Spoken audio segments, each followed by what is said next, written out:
Welcome to the 154th episode of the Reading and Writing Podcast. I'm your host, Jeff Rutherford. Stay tuned for my interview with Simon Sobo, author of the new novel, Commodore. Stay tuned for the interview. The Reading and Writing Podcast is sponsored by the book-loving nerds at Riffle. Riffle is an online book community that connects readers with authors and books that they'll love. Readers use Riffle to find the next book that they want to read, and authors use Riffle to make their books stand out and drive sales. Join the Riffle community today at rifflebooks.com. That's rifflebooks.com, and look for the link in the show notes as well.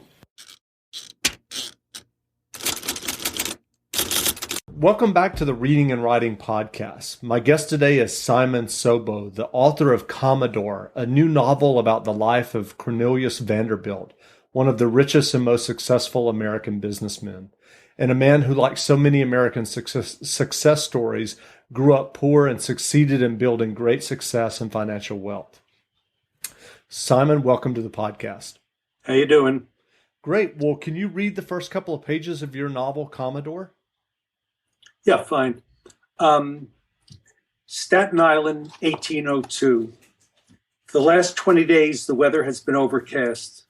It's April, yet the gray, dark winter sky seems like it will never give way.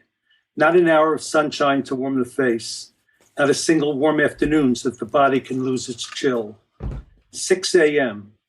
Trailing behind his father, Cornelius Vanderbilt, 9-year-old Cornelius, also known as Cornel, makes his way across the potato fields. Deep mud from the melting snow sucks at the boy's boots, making it difficult to climb the incline. Old Cornelius is irritated by the slowdown.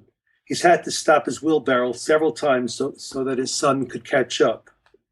Gloomy weather like this would sour the mood of any farmer, let alone Cornelius. The freezing drizzle is also rotten luck for Cornel. He and his father would have taken shelter from rain, but his father insists, cold as it is, a drizzle is not enough reason to leave the fields. Making things worse, the farm borders New York's Upper Bay. A storm may be coming. High, mean waves are crashing into the shore, sending sprays of icy salt water into the air. This joins the freezing drizzle as gusts of wind sweep the moisture 100 yards into the farm. Cornel's damp wool coat provides little protection. The wind finds its way beneath it, injecting icy chills that cut right through him. More meat on him would help prevent the chill from seeping into his chest. Every few moments, a sharp, frozen, aching sensation reaches his bones, especially his knees. Old Cornelius started the morning, as he does every morning, wanting to call it quits. After the rooster startled him from his dream, he pulled his quilt tighter, kept his eyes closed, and, if for only a few moments longer, fought to stay asleep. No luck. As the dream dissipated, it left him all nerves, which increased the longer he lay there. Now, an hour later, angry energy propels him forward. He parks his wheelbarrow carefully, facing up the hill so that it won't fall, reaches for his pickaxe, lifts it over his head, and swings it wildly into the mud, trying to free a large rock from the soil. He is a man at war, hurling his fury at the enemy, which is everywhere. Cornel stands nearby, ready to help his father, but he's aggravating him more than he is helping him. When they first went outside, Cornel played with the frosty air. He blew out a thin stream as far as it would go and waved his hand through it as if it were smoke. He tried to make rings. His father looked at him like he wanted to kill him. As usual, Cornel doesn't seem capable of standing still. When you work, you work.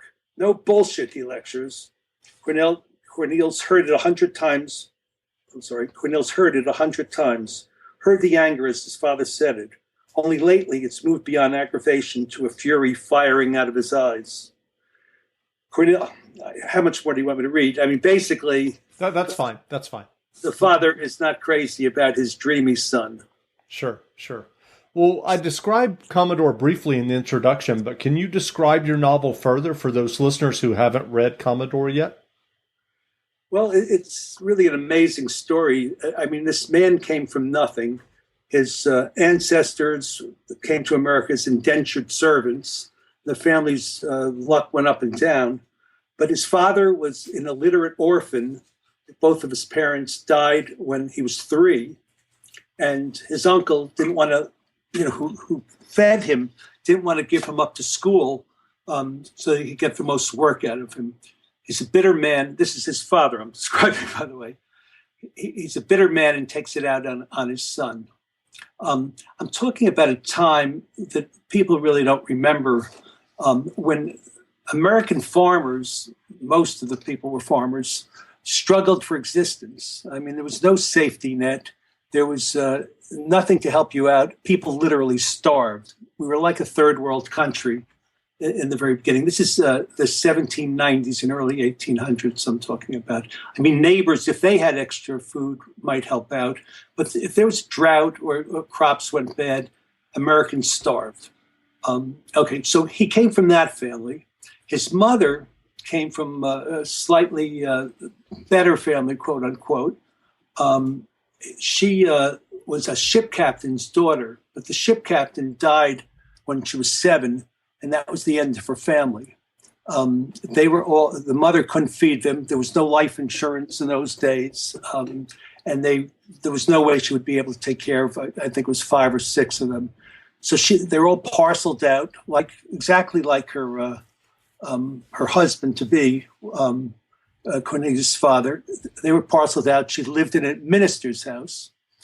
Anyway, the two of them married and didn't do too well. He was a bitter man who had felt exploited by his uncle and did as little work as he could. Cornelius, however, I'm going to read you another section, okay? Sure. Let me just get organized for a second. Mm-hmm.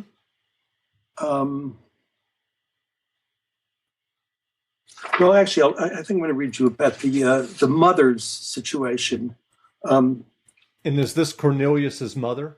This is mother. I'm trying to give a background to how tough it was and why Cornelius, eventually becoming the richest man in the world, had great significance to him. And I might add, as we'll get into it later, the rest of the country.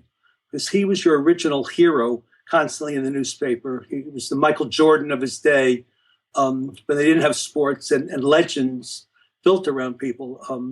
It's the 3 most famous people, supposedly, in the 19th century were Vanderbilt,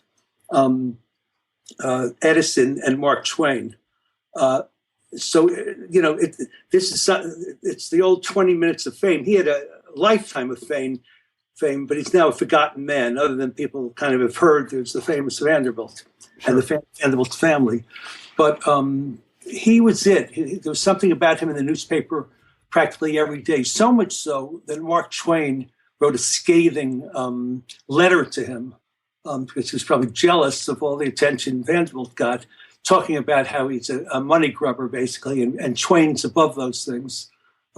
There's great irony in that Twain kept playing the part of a gentleman, never talking about money. And, he actually was a wild man who ruined his finances trying to, make $1 million, not just from his writing, but as a publisher, et cetera. So he wrote this scathing letter as if he was a Buddha somewhere that would never be concerned with money. Anyway, getting back to Vanderbilt and his mother, going in other directions. Okay, so she's describing things when her family got split up. After her father died and the mother could not feed her and her siblings. And as I said, they were each sent to different cousins, or in her case, it was the minister. The worst was not seeing each other. Okay, I should mention that Vanderbilt, the story takes place as Vanderbilt is dying, and there's hundreds of reporters outside screaming, waiting for the story when he actually does die. Mm-hmm. Vanderbilt invites one of them in, and somebody who had written something nice about him, and is obsessed with kind of telling his story and to leave a better legacy. So the reporter is interviewing him. So in the book, he's talking to the reporter, okay? But this will also give you something of his character. He spits into the spittoon. The worst was not seeing each other. My mother told us one story again and again. She was 16 and walking on Broadway in Manhattan. She passes a stranger. There's something about him. His eyes also linger on her. They continue walking. Suddenly he turns back and runs back to her. Are you Phoebe Hand? I'm your brother Frank. She grabs him, holds him for dear life. Neither can stop the tears. I thought so. No matter how many, now he's talking to Birch, the reporter. No matter how many times she told the story, her eyes would tear up. Vanderbilt's eyes begin to water. After that, she didn't see him for another 30 years. He had to go back down south. I actually met him. Came to the house disguised as a beggar. Wanted to see if she'd recognize him. Did she? No, they had a good laugh. Anyway, so these stories would be told about her father and her growing up to the family. And, you know, one of Vanderbilt's sisters has heard the stories 1,000 times and really turns off every time her mother mentions her father and her childhood. But Vanderbilt's the exact opposite. When her mother tells you stories, it's like a hit song playing in his mind over and over again. He just loves hearing the melody again and again. So she would talk about her father like he was a king, the captain. Remember, she was 7 when he died, so her father was idealized, and this is really what probably catapulted Vanderbilt out of his family. His father certainly wasn't an example for him, but his mother talking about her dead father, the ship captain, probably. I mean, when he was a kid, he used to play games wearing his grandfather's hat. As I said, they had a farm right on the edge of Staten Island looking towards Manhattan. And he would, on his spare time, he would sit there and watch the ships come from all over the world into Manhattan and dream of going to, this is a farmer, going to sea. His father couldn't stand that he was a dreamer, couldn't stand how much his mother was crazy about him. But, he would make fun of him as a dreamer. And, we got farming to do.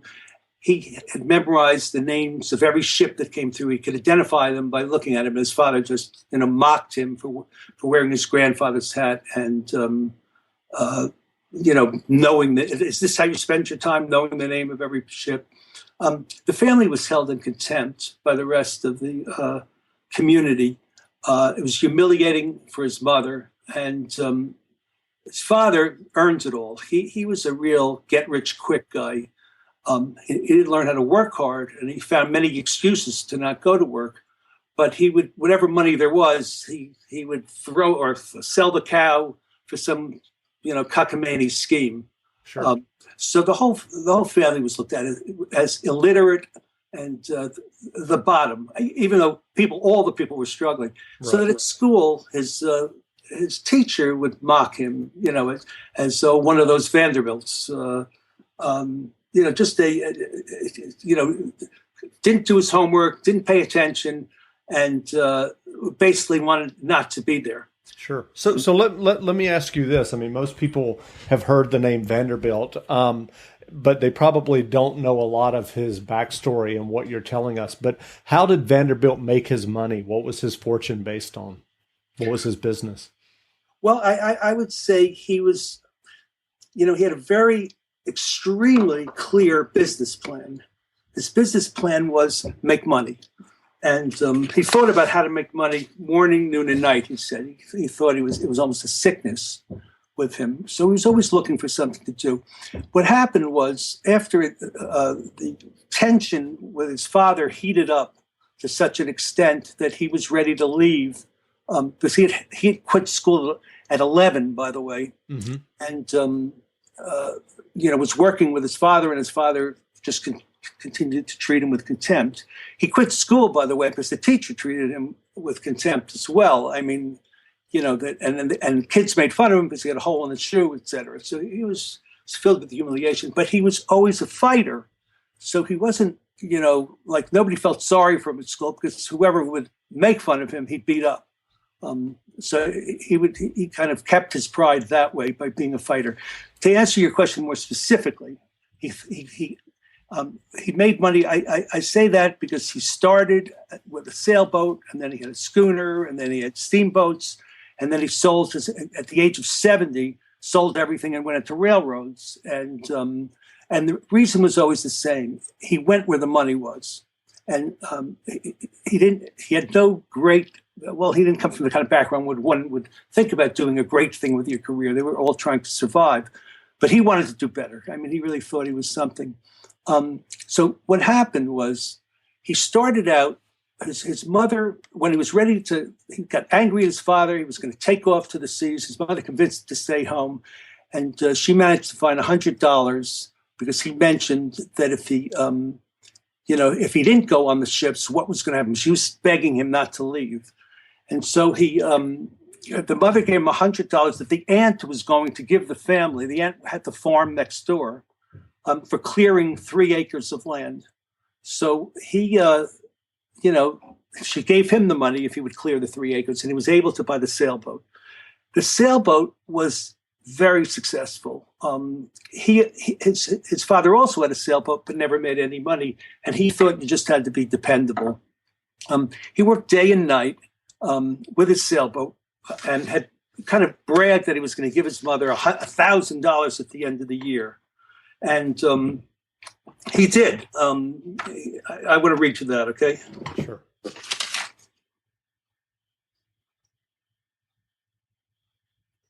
Just 1 second. Sure.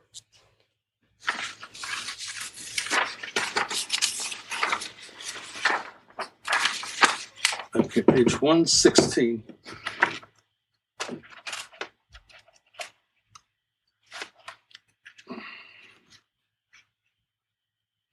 Okay, so he hands his mother the $1,000 after he had been working, and she said, she answers, "Take a few hundred for yourself.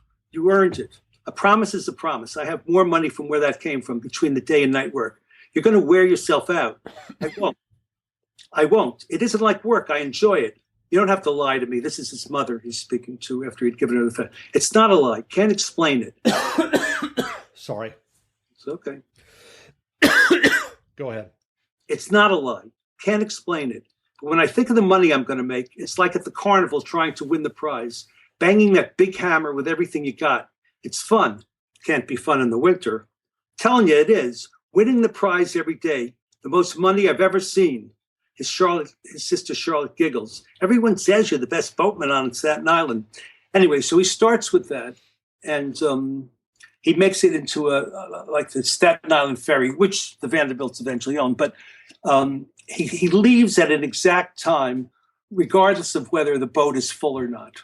And so he keeps to that schedule, unlike the other guys who were going across the bay. And as you hear, he makes a tremendous amount of money and loves every minute of it. I mean, partly showing off in the blizzards, he would take people and refuse to take more than the 10 cents because it was a scheduled trip. He's like honorable, but he also became known as, he really wasn't a thief. He never broke the law, but he was classified as one of the robber barons when some of the reporters, wanted to make fun of all the rich people. Sure. But So anyways, was there a particular article or nonfiction book that you read about Vanderbilt that spurred your interest in writing Commodore? Well, there were actually, once I made the decision, it started with the internet. Vanderbilt came up for some reason or another. I read a little about him and became fascinated and thought he would make a great story. There was let's see, I have it here. There was a book about 3 years ago that won the Pulitzer Prize, which was a biography, a very fine biography of Vanderbilt. I found it, dense and heavy and scholarly and careful, but not the most fun to read. But it did win the Pulitzer Prize by, I think, Stiles. I'll try to remember the name. Sure. And then I just put together 3 or 4 of the other biographies and really learned that there was a considerable disagreement. I mean, it was 1793, so the details of his life weren't carefully preserved, and there's room, which left me room to do more creative things with his life. I mean, I would say it's 99% based on fact, but I obviously have a good time with his motivations, the dialogue, and I changed the date slightly to make it fit with the story. But it's 99%. It's fiction, not a biography, but it's it's pretty reliable, and I think perhaps captures the spirit of the man. Although I really never met him, and I'm sure nobody can really describe him. It's too long ago. Sure. I mean, yeah. I'm sorry. In your research for writing Commodore, was there any specific anecdote or fact about Vanderbilt's life that surprised you to discover? Well, the whole thing was a surprise once I, started reading. I mean, this was a nasty man. He enjoyed being the curmudgeon, and there are a lot of famous quotes where where people once put him down for his lack of education, and he said things like, "Well, I can't spell, but I can always hire somebody for $5 a week to do my spelling." And then, there were many times where he was mocked by the old money. I mean, this was a spitting, cursing man who spoke poor grammar. And when he tried to, he did business with the old families, moneyed families, but they wanted nothing to do with him socially. He resented that. I mean, he wanted acceptance.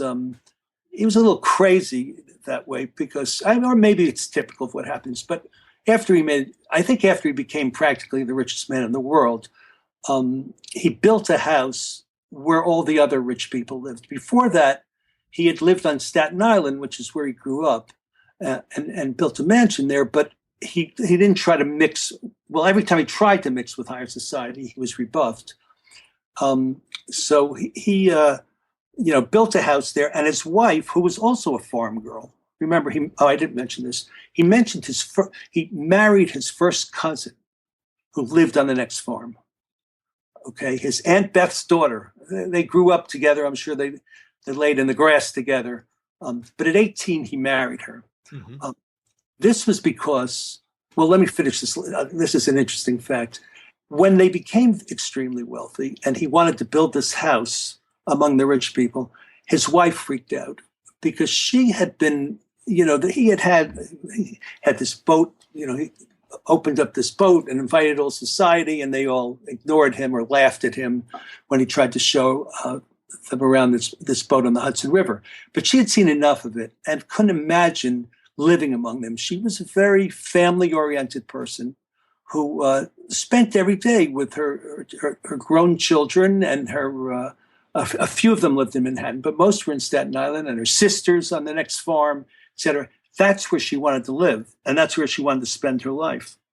And he wanted to move among the uppity ups.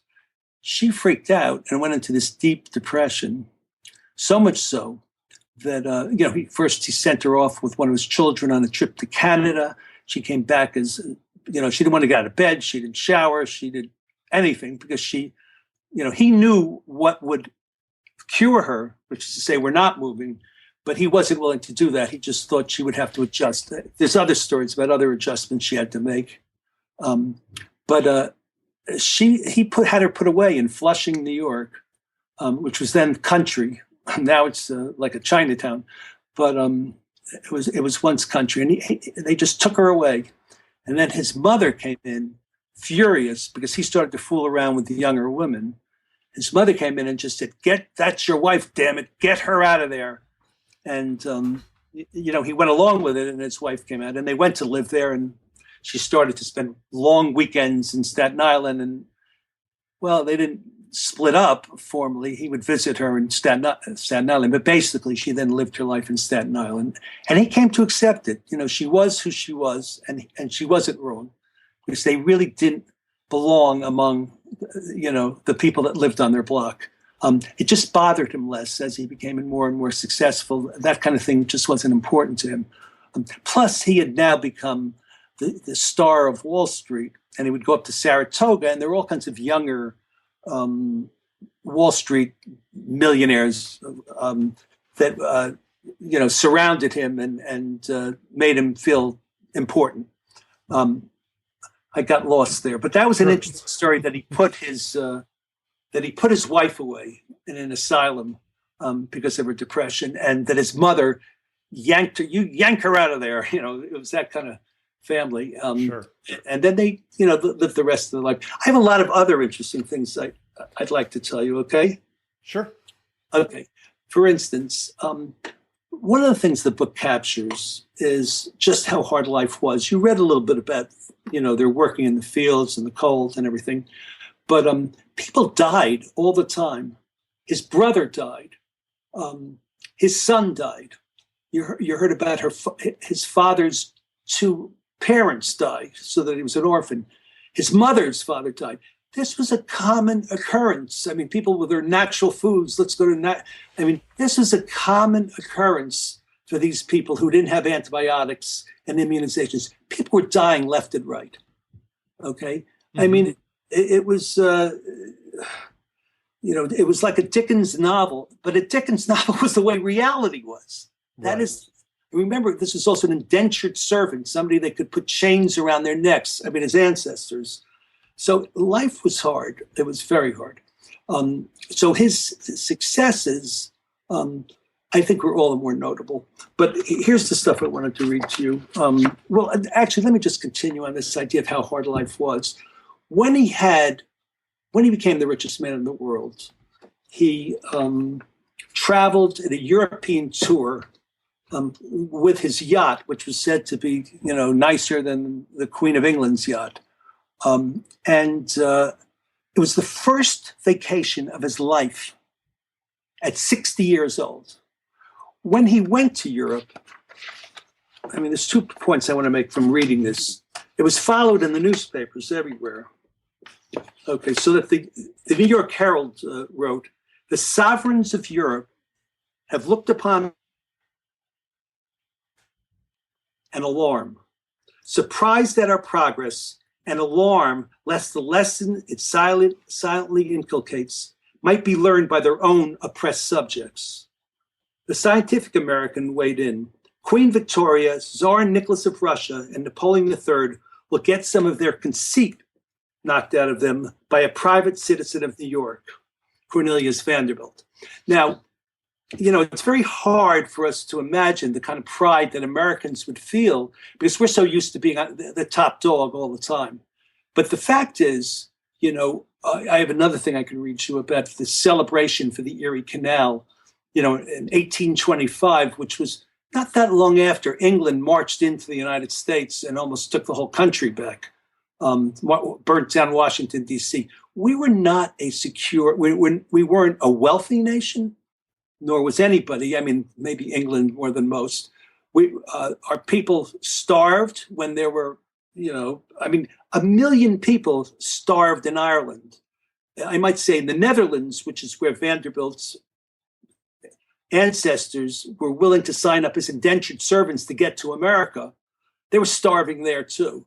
So I think that is often lost in historical. I mean, everybody knows it. People die, but I don't think people really understand just how amazing it was for somebody to become richer than the king of England and to have a nicer yacht. All of America was beginning to get this sense like we're winners. This little experiment of, us immigrants coming to this crazy place, leaving everything. There was, people began to get the psychology that, that there was hope. Actually, I'm going to read you that too. Okay. I did want to ask now that Commodore is published, are you considering writing other similar books, fiction novels based on historic characters? No, not at this moment. I've had trouble finding an agent and getting attention to this book, and it just doesn't seem to be what people are interested in, or at least he isn't. You would think somebody that had this spectacular story and just an amazing, personal conquest, and also what it meant to this country and why he was famous and why people, jumped on his wagon like Michael Jordan, like I said, and then also there's the theme of how fleeting fame is, because he's a forgotten man. And so if I did do a historical figure, I wouldn't mind it, but I'd have to find somebody that people really were interested in. And most historical figures, people aren't that interested in. I mean, you can just write about George Washington so many times. Right. So no, if this book succeeds and gets read by enough people so that people begin to look for a book by me, who knows? Maybe I would do it then. Right. Had you written other novels or fiction prior to writing Commodore? Well, I'm a psychiatrist, Mm-hmm. and people have read some of my articles and said to me, some of the patients that you're describing sound like characters in a novel. That they came, which I took as a compliment. It meant they came to life as people. But no, I did write, like probably every writer has written, a autobiographical. I don't know what it was. I guess family story. At the time, Roots was written. Right. I thought I would do a Jewish one of, my parents, my grandfather, my great grandfather, and tell a story along that line. But that was, it was a different time. It got through the first level at Simon and Schuster, and it's sitting on my shelf somewhere. But that was a lot of work, and I did learn how to be a novelist in that. And then I put it away and mainly wrote psychiatric articles. I mean, there's numerous articles by me, most of them iconoclastic, but I think interesting. Well, if someone's listening to this and they're interested in your novel Commodore or learning more about it, do you have a website they could go to, or is it best just to find it on Amazon? Well, there's CommodoreNovel.com. Great.